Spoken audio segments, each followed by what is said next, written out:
So, Riley, Wolves and wagers. Draymond Green messed around and found out tonight against Anthony Edwards. I mean, 7-2. Timber Pups had beat Boston, had beat Denver, had beat Miami, and now have beaten Golden State. The West is no joke, but I seriously think Minnesota's a contender, right? Yeah, right now they're sitting third in the West, right? They could be second or high. They just haven't played enough games yet.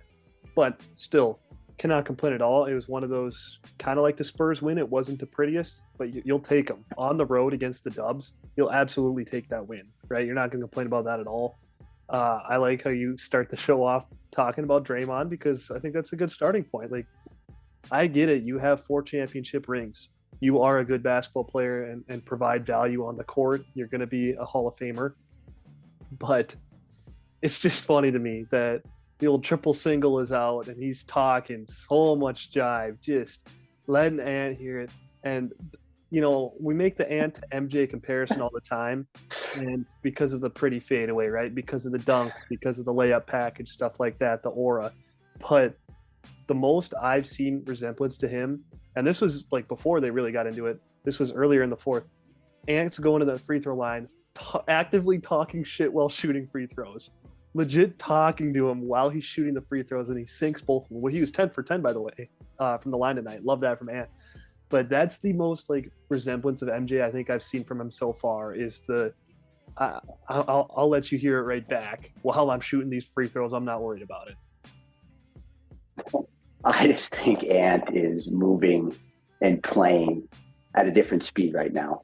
And I'm going to be honest with you, it was not an A-plus Ant night. Nope. By any stretch of the means. 1 of 9 from deep. I think he ended, 11 of 27 from the field. But the fourth quarter, just coming up clutch.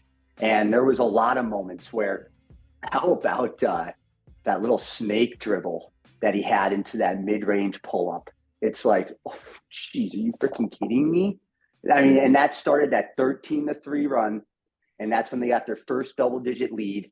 And then Ant just comes in the fourth quarter and has 13 points and absolutely shuts the door on Golden State. I mean, Ant was incredible. He's just playing at a different speed right now, Ryan, in my opinion. Yeah, like you said, 11 for 27, not the most efficient Ant night, 1 of 9 from deep. Was settling a bit too much, in my opinion. I think 6 3-pointers probably would have been a little better number for him to be at tonight from the game flow. There's that one possession there, I don't know if it was in the third or fourth, where he took 2 3-pointers and both of them weren't great shots and he missed them both within the same possession, right? But at the end of the day, when you get your closer out there, there's not many other players in the entire league that I'd rather have than Anthony Edwards when you need a bucket in the fourth quarter, right? Like De'Aaron Fox is up there. Obviously, people are still going to go to their LeBrons and their KDs and their Bookers. But to me, Anthony Edwards has to be in the conversation. He's rose to the challenge. And it's gotten to the point where you're pretty much a superstar when we can sit here and talk about Ant having a off night or not his best night, and he goes 33, 6, and 7, right? That's just insane. Yeah, and obviously I could talk about Ant all day, but I kind of also, you mentioned just becoming a guy who can go get you a bucket. I think Jaden McDaniels is also becoming that guy. There was a stretch there where he had that 7 points where, I mean, he went and got that nice mid-range, he attacked the rim, and then he got that kick out from Ant. And if he becomes a guy who can go get you a bucket alongside Ant with his defense, I think he becomes untouchable, Riley, for this team in the present and the future. So I think just the way that those two guys, boom, Jaden right in the third and Ant in the fourth, that's why you go get a win against still a really good Golden State team, even though Dario Saric is the only guy with a 20-point performance. And they shot really bad tonight, Rye. I mean, they could not. I mean, they started out pretty decent, but being on the second night of a back-to-back, you could really see their age, and you could see, Steph 5 of 13. You'll take that all day long. Clay 3 of 10. You'll take that all day long. And when it comes down to it, they shoot 27% from deep, with the Wolves being just such a more overpowering team in the paint. I mean, the Warriors are 30th in paint points this year, and Minnesota has one of the best paint defenses, and you can't knock down outside shots, but still a great win on the road for Minnesota. Yeah, and it's really encouraging for me I think it was John Krasinski from The Athletic. I was reading one of his tweets. I believe it was him. Maybe it was Dane Moore, one of the two. And they were saying how, oh, it's easy to scapegoat this game. Like if you're a Warriors fan or an NBA fan and say, oh, they just didn't shoot well. But then you look at Minnesota and what they've done defensively all year long. I think this is their identity. I think they're a defensive team. Like they're currently the number one ranked defense in the NBA. They have been all year long. I don't know if that'll continue year long, but to me, it doesn't seem like there's a doubt they're going to be top 5 by the end of 82 regular season games. So that's very encouraging. I like how they've kind of really dug the boots in and said, yeah, this is where we're going to get our money's worth is on the defensive side, and we'll let the offense come to it, right? So really, really encouraging stuff. I'll talk about Rudy Gobert. Not a great Rudy game offensively, and we'll get into more of the offensive side of things, but I've got to give him his roses first for defense, right? He's showing that he is still the best rim protector in the entire league, arguably the best defender in the entire league. 5 blocks, 90 at a steal, was altering every shot at the rim. Curry, who is he still got his. He finished with 38 points, but 11 for 25 from the field, like you said, 5 of 13 from deep. Absolutely will take that. Good defense by Jaden on him. He had to work for everything. He made, I think, 11 free throws. So to make him have to work around the rim where he can really kill you, which is an underrated part of his game outside of the 3-point shooting, that's where Rudy has just been such a positive for this team. So I'll give him his flowers on the defensive end. Yeah, I mean, since you're kind of touched on the positives, I'll go a little bit on kind of what I saw from Rudy, especially in the first half. He just looked lost out there. I texted you that. And then how about that reverse when him and Cat are both yelling foul and it just goes straight up in the air? Like Rudy Gobert, he has been absolutely, arguably the second most valuable player on this team to start 7-2. And I don't think there's really even a question about that. I think he has. So I will give him his flowers on that. But he just looked lost. And we have seen that time and time before in Utah last year. And I haven't hardly seen it at all before today. So hopefully I'll take this once out of every 10 games from Rudy Gobert, if he can provide everything else that he's providing to this team, right?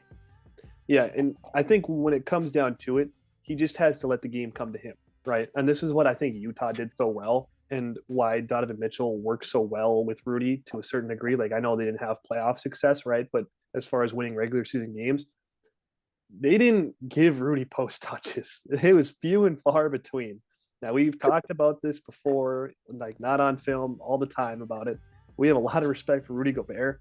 My God, how many possessions end in positives when he gets a legit post touch? I'm fine with the lobs. That's where he should get paid for playing all that defense, right? Is hit Mike Conley coming off a screen or Ant coming off a screen, and when they suck up to Ant, then the easy one for Rudy. More than fine with that. We saw the Cat connection, which I do love that, and I think that's going to be a nice point of the game, or like part of the offense going forward for the Wolves is Cat lobbing to Rudy. But man, there was one in the second half there, and thank God Ant didn't throw it to him, because they did it in the first half and it didn't work out. Rudy had Curry sealed in the post, and it's almost like they're baiting you to throw that in there because they are going to collapse and Rudy's going to turn it over. Happened in the first half where he turned it over. There's another time where he had Curry sealed. They gave it to him, and he thankfully kicked it out in time. But those just aren't positive possessions. Instead, Ant kind of dribbled the ball back out and said, no, we're going to get the offense through me, which I love. Absolutely love that. But so yeah, they just kind of go away from it.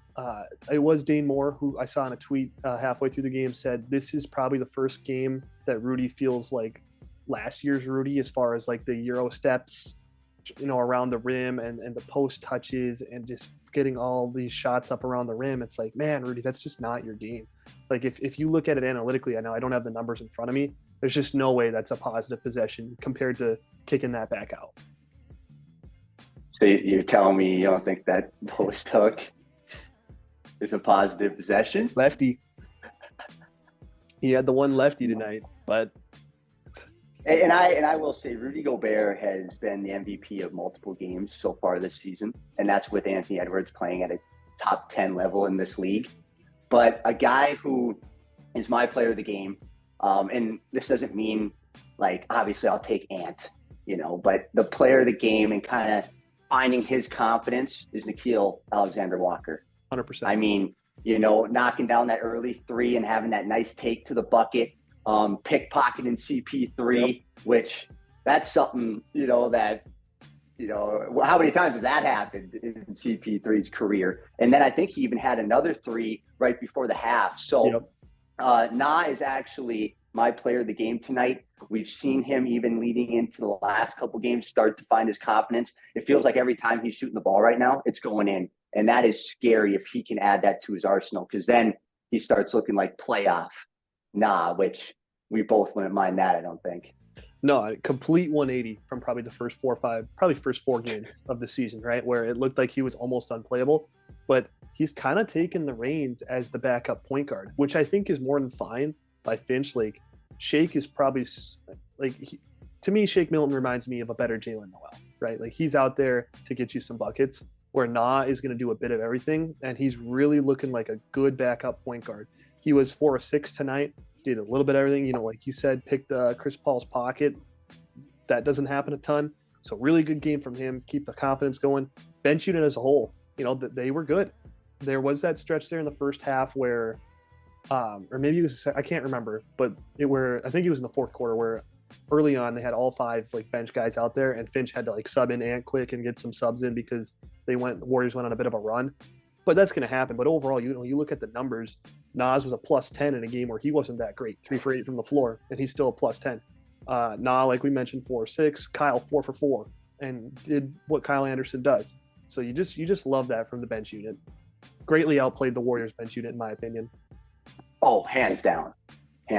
But also kind of some just stats that I want to run by you and kind of get your thoughts. This was just listening to the other broadcast and having kind of a different perspective. So do you know that Minnesota's number 1 in mid-range make percentage this year? Really? I didn't know that. I didn't That either. came from the opposing broadcast. But that, based off of just watching the game, I can see that with Anthony Edwards, with Jaden McDaniels, with Karl Anthony Towns having that little Dirk fadeaway that he had. So I'm not arguing it. I was just kind of surprised by that. Are you surprised by that at all, Ryan? Not for like, I wouldn't say like total points. Like if you were to say that wouldn't surprise me at all. But for percentage, that's what does surprise me, because I know this is really a knock on Ant, but you know, when he takes those tough mid ranges, and now he's made a lot of them this year, that's not necessarily a high percentage shot. So I'm surprised to hear that that's the best, especially like when Cat takes a lot of those contested twos as well. So and I know he's been banking a lot of those mid-rangers into Big Ant, and I don't really think about those, but the way he just rises above and kisses off the glass is just absolutely insane, and kind of that MJ-esque, like you were talking about. And then kind of a couple more here. Do you know that the Warriors are first in the league in second chance points coming into tonight? Well, and the Wolves are 26th with Rudy Gobert, Karl Anthony Towns. I mean, one of the biggest teams in the league, and you're 26th in second chance points? I think a lot of that is, and no disrespect to Rudy, but I guess a little disrespect to Rudy. Kick that pill out, man. Kick that thing out. You know, good rebound. Now get it to a guard. Don't put that thing back up unless there's nobody around you. But yeah, you could tell the Warriors, I mean, as far as like, I don't have much for bad notes tonight, but the number one glaring factor, you can't let them get, 19 offensive boards. At some point, it's just immaturity where how many of them were off long 3-pointers and everybody's looking up at the hoop, staring around. It's like, you know that board is going to go long. It's just physics or whatever, how that works. So not in love with giving up 19 offensive boards, but the defense as a whole still did what, held the Warriors to 110 points. Curry was 11 of 25. Kuminga 2 for 11 after getting into it with Nas. I love that. They go chest to chest, get double T's, and Kuminga goes 2 for 11 for the rest of the game. Love that. Clay 5 of 16. I mean, he's just not been good this year. The Warriors are going to be in some trouble. I don't know what they're going to do, but they'll probably let him walk this offseason. But man, they need some help. Curry needs some help, because you can't just let him keep putting up 38 in losing efforts.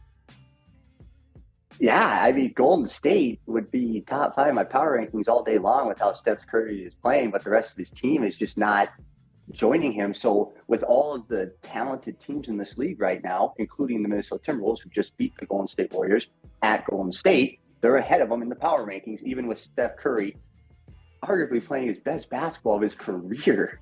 At this age, it's crazy. But last one, and this one's maybe not surprising, but coming in this game, so I don't know how much this has changed with Cat, but Cat coming in this game only shooting 30% outside the paint. Is that surprising to you? I feel like that's a little low, even with his struggles outside of the paint.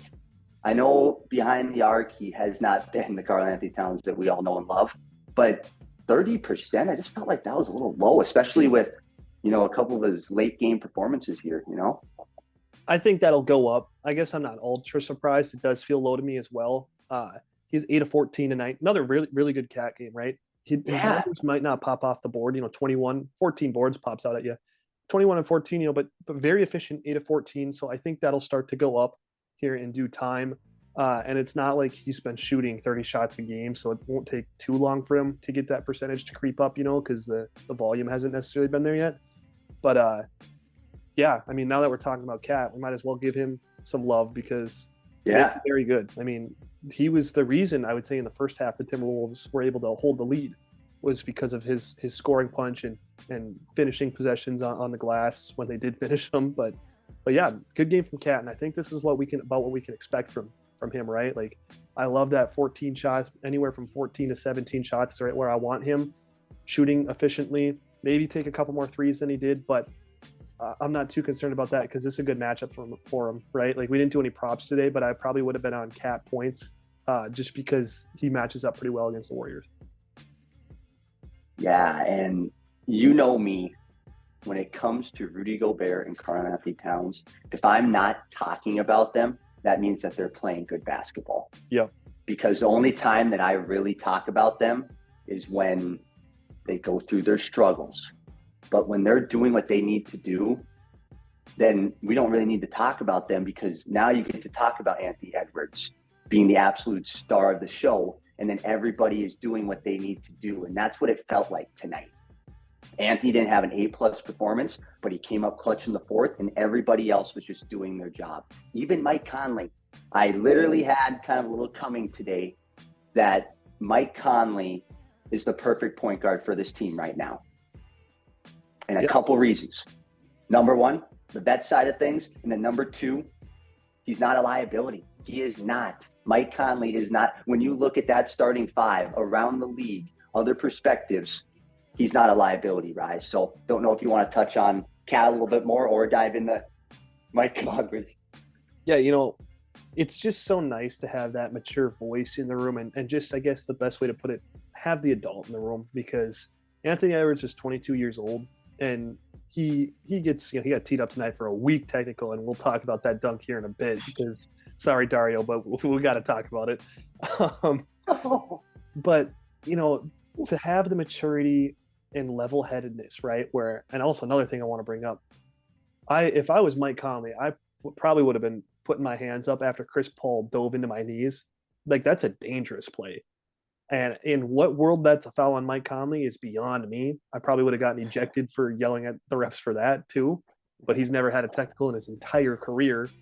I don't know if you knew that or not, but so it doesn't surprise me that he wasn't too upset about it. But what a dirty play by Chris Paul. Like, I get you're diving to the floor for a ball. Like, that's one thing. But he totally, changed his course of action where the ball's over here and he dives into Mike's legs right here, buckles his knees, he falls down. Mike's 44 years old? Like, that's going to have an effect on him. That could have ended his career.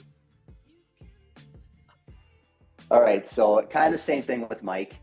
When I don't talk about him, that means Mike is just doing his thing for this team. And Mike does not need to do anything more than that because we have Anthony Edwards, we have Jaden McDaniels, we have Karl-Anthony Towns, and God bless their souls, we have Rudy Gobert, which, like I was saying, what even is a Rudy Gobert when he plays like this sometimes, just dribbling out of bounds even, getting stuck underneath the basket and just brutal. But I want to talk about Ant a little bit more. And I'm going to let you talk about the dunk side of things because you brought it up. But I also kind of want to bring up the 50, 40, 80 mark for Anthony Edwards. The fact that he realistically could be sniffing that in his 4th year in the league with all the other attributes that he brings should scare every team, not only in the West, but in the East. And Miami has seen that. Boston has seen that. And obviously you see the West, Golden State and Denver have seen that. So I'll let you talk about the dunk, but I just wanted to talk about that because that is taking him to a top 8 NBA player, in my opinion, if he can put that up consistently. Yeah, I texted my dad because he doesn't really like the NBA nowadays, but because I watch it, he's kind of getting into the Timberwolves again, and because they're good. And I keep talking about Ant, comparing him to Jordan just to get under his skin because he's a huge Jordan guy when he watched ball in the 90s. But he tuned in tonight. He was very impressed, especially about that dunk. He said, okay, I see why there's some similarities to Jordan. He said that was Jordan-esque. But yeah, Ant's efficiency has just blown me away. I like how you brought that up just because that's, to me, the biggest growth in his game, along with him making more of the right pass. Now, tonight he was in attack mode, and I love that. And he, put the seal on the game with his attack mode offense at the end there. But, I mean, the efficiency, I love.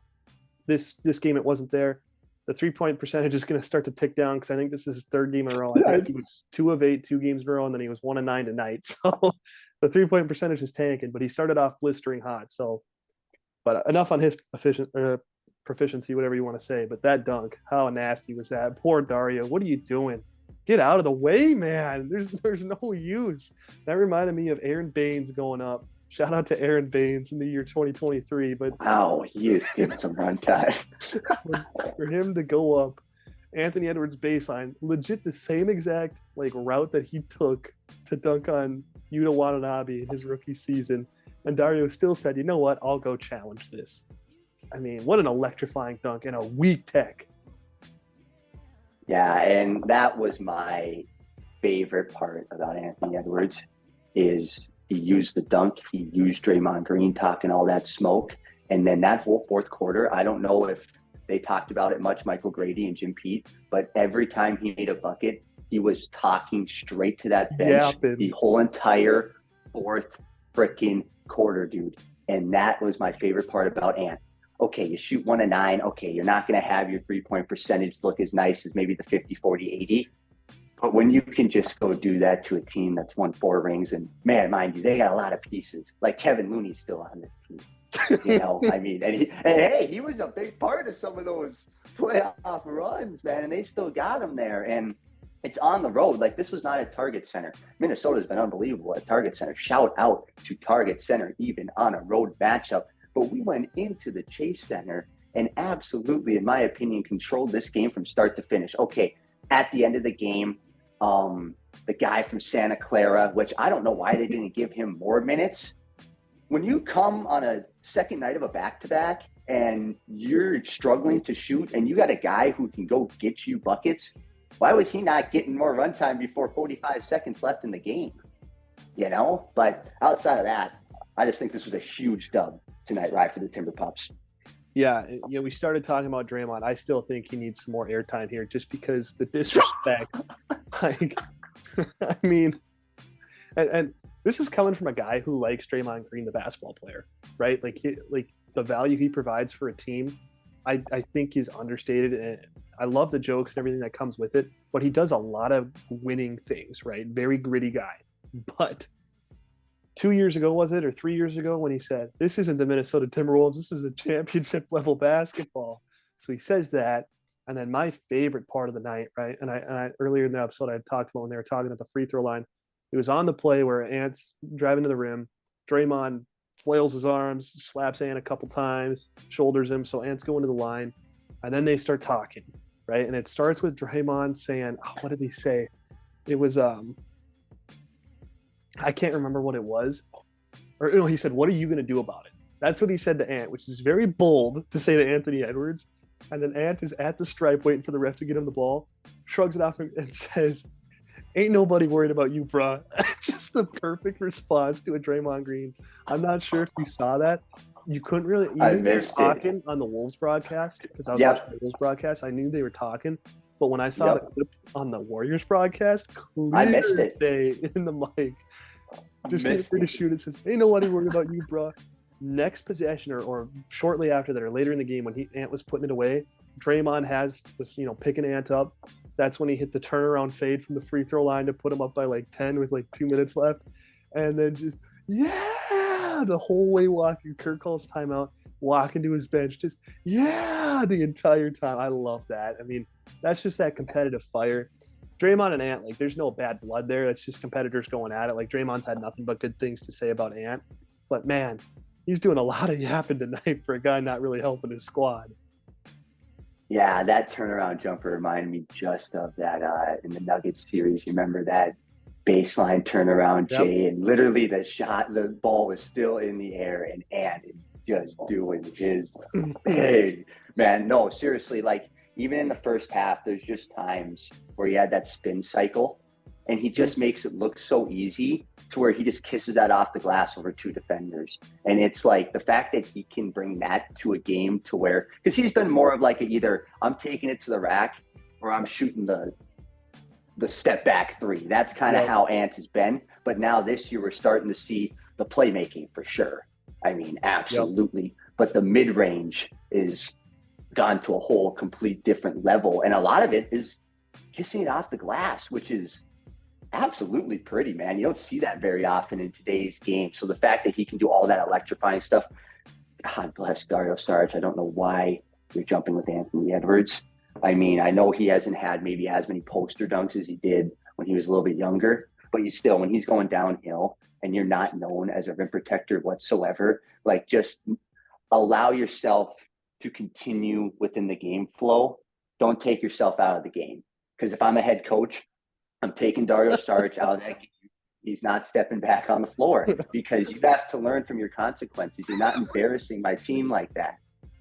Okay? So we're going to end on that. Good. We're going to end on that. We're going to have actually some power rankings out tomorrow because I kind of want to get an understanding because the book could be possibly coming back. We got Minnesota in Phoenix. They got Golden State again, though, Rise. So stay tuned. Appreciate you guys as always.